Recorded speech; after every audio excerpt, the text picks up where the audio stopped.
La richesse des fonctions et des métiers QSE et RSE n'est plus à démontrer. Mais savez-vous réellement quels sont ces métiers, quels sont leurs périmètres?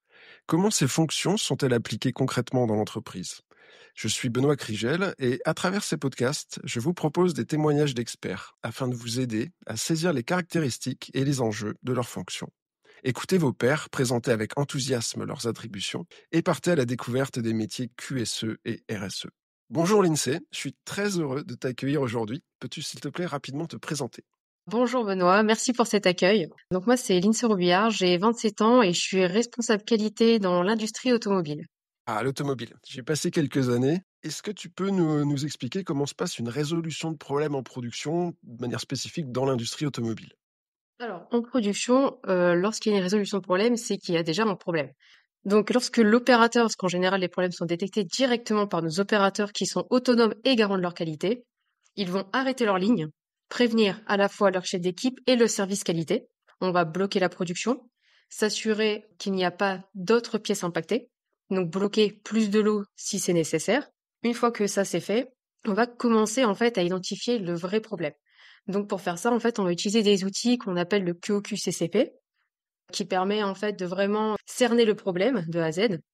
Ensuite, on va commencer à voir le 5 pourquoi.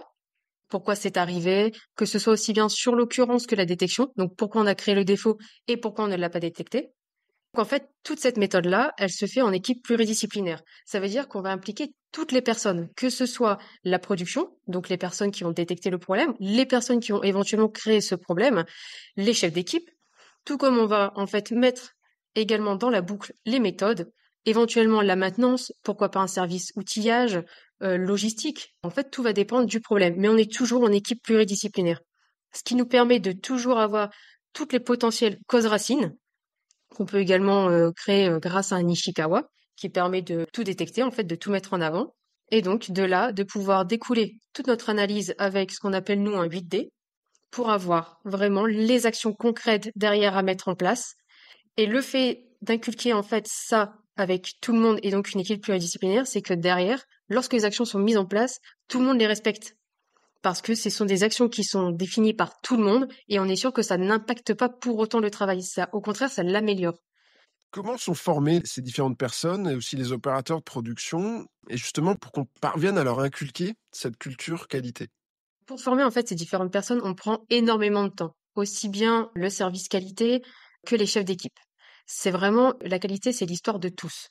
Dès lors où en fait un nouvel intérimaire ou un nouvel embauché déjà va arriver, on va commencer par faire une formation ou alors une sensibilisation, un peu comme la plupart des personnes connaissent un accueil sécurité. On va faire la même chose avec la qualité pour expliquer pourquoi la qualité c'est important, pourquoi il faut se centrer dessus. Donc ça va être l'aspect financier, ça va être la satisfaction du client, ça va être également le fait de travailler dans de bonnes conditions, le fait de ne pas produire juste pour dire produire et finalement derrière se retrouver à jeter toute une production.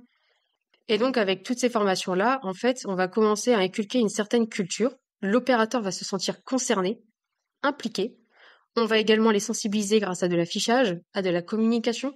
On va être présent en tant que service qualité sur le terrain en cas de problème. Donc, ils vont ressentir notre présence, le fait qu'ils peuvent s'appuyer sur nous. Le chef d'équipe, ça va être exactement pareil.